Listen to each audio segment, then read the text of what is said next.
Ide pokok atau yang disebut juga gagasan utama adalah ide yang disampaikan oleh penulis menjadi suatu pokok pembahasan dalam sebuah paragraf. Sebagai pokok pembahasan, ide pokok biasanya akan didukung dengan gagasan penjelas. Istilah lain ide pokok bisa berupa pikiran utama, pokok pikiran, maupun gagasan utama. Penting untuk diingat, jumlah ide pokok yang diizinkan dalam suatu paragraf hanyalah satu. Ide pokok ini bisa berada di awal, akhir, atau bahkan awal dan akhir kalimat. Pada dasarnya, ide pokok atau gagasan utama bisa dikenali melalui ciri-cirinya. Adapun ciri-ciri ide pokok dalam sebuah paragraf adalah sebagai berikut. Yang pertama, mengandung pokok persoalan atau inti persoalan.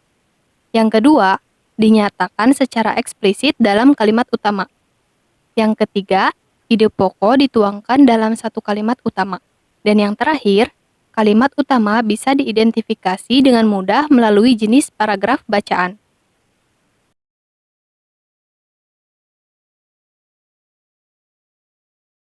Bagaimana jagung berkembang biak?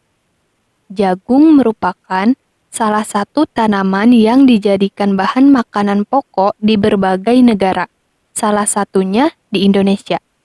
Di Indonesia, penduduk Pulau Madura menjadikan jagung sebagai makanan pokoknya. Jagung merupakan salah satu tanaman penghasil karbohidrat yang sangat diperlukan oleh tubuh. Jadi, ide pokok di paragraf pertama ini yaitu jagung merupakan salah satu tanaman penghasil karbohidrat yang sangat diperlukan oleh tubuh. Selanjutnya, seorang petani jagung memulai pembiakan tanamannya dengan menanam biji jagung. Setelah 3-4 hari, bakal tanaman akan muncul di permukaan tanah. Tanaman jagung akan terus tumbuh menjadi besar. 3 hingga 3,5 bulan, buah jagung dapat dipanen oleh petani. Buah jagung yang berbentuk seperti tongkol, pada mulanya berupa sekuntum bunga. Jadi, ide pokok di paragraf kedua ini yaitu 3 hingga 3,5 bulan, buah jagung dapat dipanen oleh petani. Selanjutnya, bunga jagung memiliki helai-helai rambut halus pada bagian ujungnya. Pada helai rambut tersebut terdapat tepung sari. Tepung sari akan terbawa angin ketika angin bertiup. Tepung sari yang terbawa angin, sebagian akan jatuh di kepala putik yang terletak di bagian bawah bunga pada pohon jagung yang lain. Ketika itulah terjadi pembuahan. Jadi, ide pokok di paragraf ini yaitu bunga jagung memiliki helai-helai rambut halus pada bagian ujungnya. Selanjutnya, setelah terjadi pembuahan, bunga jagung tersebut berkembang hingga menjadi buah jagung. Perkembangan itulah yang dapat diamati dari waktu ke waktu. Buah jagung akan siap dipanen ketika rambut jagung sudah berwarna kecoklatan dan bagian tongkolnya sudah mengering. Apabila buah jagung tersebut dikupas, akan memperlihatkan biji jagung yang kekuningan. Bagian yang dimakan oleh manusia adalah biji jagung. Ide pokok di paragraf keempat ini yaitu bagian yang dimakan oleh manusia adalah biji jagung. Dan yang terakhir, supaya jagung selalu tersedia sebagai bahan makanan manusia, maka petani jagung harus menanam kembali sebagian biji jagung dari hasil panen. Biji jagung yang tua dapat ditanam kembali. Dari sinilah akan dimulai lagi perkembangbiakan jagung. Ide pokok di paragraf yang terakhir ini yaitu biji jagung yang tua dapat ditanam kembali.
Hari ini, kamu akan bermain di luar.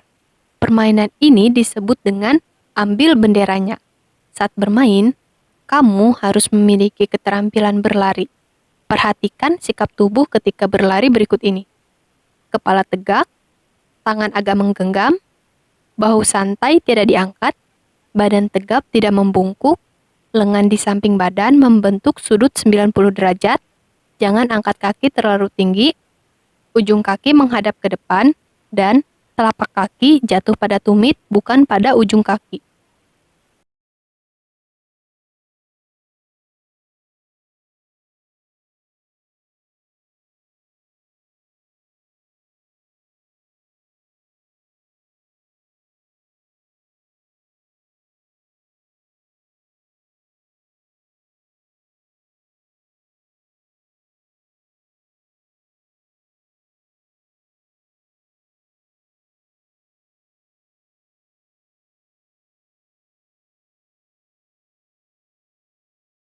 Tahukah kamu bagaimana proses perkembangbiakan generatif? Yang pertama, perkembangbiakan generatif secara kawin terjadi melalui proses penyerbukan dan pembuahan. Yang kedua, perkembangbiakan generatif pada tumbuhan diawali dengan penyerbukan, yaitu melekatnya atau jatuhnya serbuk sari ke kepala putik. Yang ketiga, setelah terjadi penyerbukan, pada serbuk sari tumbuh bulu serbuk sari yang menuju ke ruang bakal biji.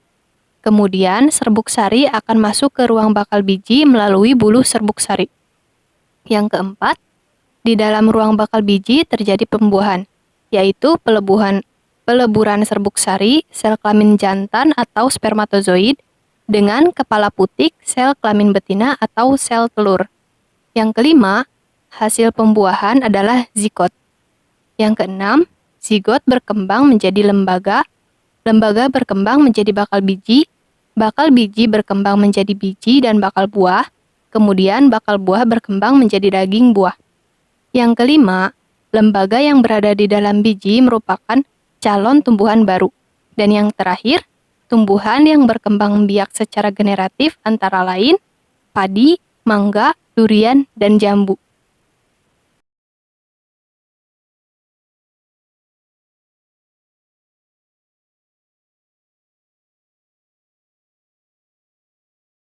Tumbuhan, selain berkembang biak dengan cara generatif, juga berkembang biak dengan cara vegetatif. Bagaimana perkembangan biakan vegetatif pada tumbuhan? Ayo kita cari tahu. Yang pertama, ada nanas yang berkembang biak dengan cara vegetatif. Pembibitan tunas dapat dilakukan untuk mengembang biakannya. Yang kedua, pohon pisang berkembang biak dengan cara membentuk anak pisangan pohon yang disebut dengan tunas. Beberapa tumbuhan tersebut berkembang biak dengan cara vegetatif. Tahukah kamu yang dimaksud dengan perkembangan secara vegetatif? Perkembangbiakan secara vegetatif adalah cara berkembang biak suatu makhluk hidup yang terjadi tanpa melalui perkawinan. Makhluk hidup baru tumbuhan berasal dari induknya.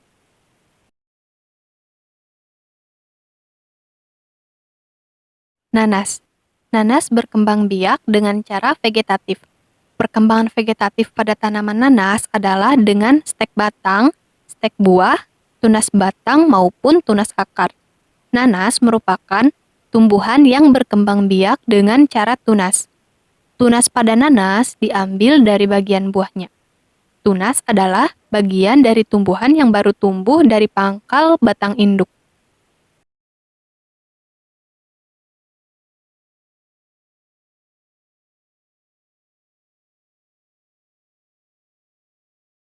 Pohon pisang. Pisang berkembang biak dengan cara bertunas. Tanaman pisang akan memunculkan tunas di sekitar dari tanaman induknya. Tunas inilah yang bakal menjadi tanaman pisang baru nantinya.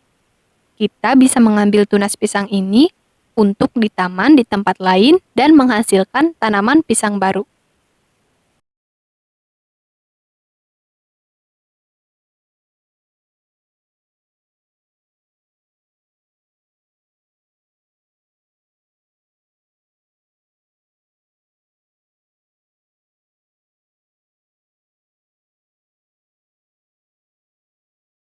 Myanmar. Myanmar merupakan negara republik dengan kepala negara seorang presiden, sedangkan kepala pemerintah seorang perdana menteri. Myanmar merdeka pada 4 Januari 1948. Myanmar memiliki 7 negara bagian dan 7 definisi. Ibu kota negara Myanmar adalah Yangon. Penduduk di negara Myanmar berjumlah 45.611.000 jiwa. Bahasa resmi penduduk Myanmar adalah bahasa Myanmar. Bahasa lain adalah bahasa Inggris. Sebagian besar penduduk beragama Buddha. Myanmar merupakan negara yang cukup tinggi tingkat penghasilannya. Pendapatan per kapita nasionalnya mencapai sekitar $750. Hasil pertanian di Myanmar adalah beras, gula pasir, jagung, dan kacang-kacangan. Sumber penghasilan lain dari sumber daya alam adalah minyak bumi, tembaga, perak, kaleng, dan batu-batuan.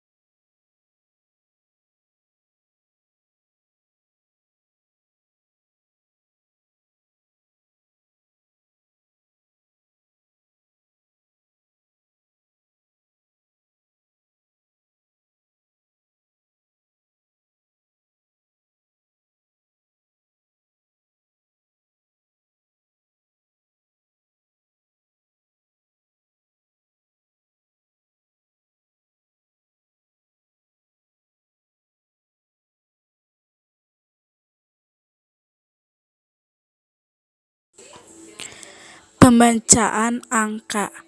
Pembacaan angka selalu dimulai dari posisi karakter angka terbesar.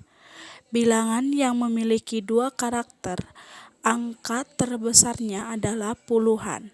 Bilangan yang memiliki 3 karakter, angka terbesarnya adalah ratusan. Bilangan yang memiliki 4 karakter, angka terbesarnya adalah ribuan dan seterusnya. Penggunaan tanda pisah. Angka tanda pisah angka digunakan untuk bilangan lebih dari 999. Tanda tersebut digunakan untuk memisahkan setiap 3 digit angka dari sebelah kanan urutan angka. Tanda pemisah angka memisahkan kelompok angka ribuan, jutaan, dan seterusnya. Di Indonesia, tanda pemisah angka yang digunakan adalah tanda titik. Angka-angka jika dikelompokkan berdasarkan batas tanda pemisah, maka akan memiliki kelompok-kelompok angka, yaitu kelompok angka dasar memiliki 3 angka paling kanan. Kelompok angka ribuan memiliki 3 angka di sebelah kiri tanda pemisah ribuan. Kelompok angka jutaan memiliki 3 angka di sebelah kiri tanda pemisah jutaan.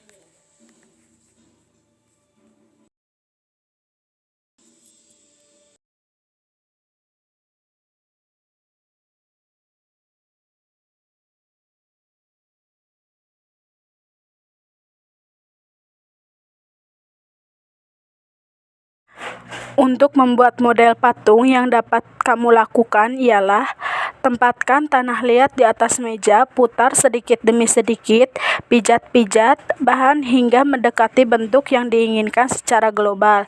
Jika bahan kurang bisa ditambah, sebaiknya bila berlebih bisa dikurang. Sempurnakan bentuk dengan alat bantu, berikan sentuhan akhir dengan membentuk detail patung dan dihaluskan, kemudian baru diukir berdasarkan selera dengan menggunakan alat seperti di gambar.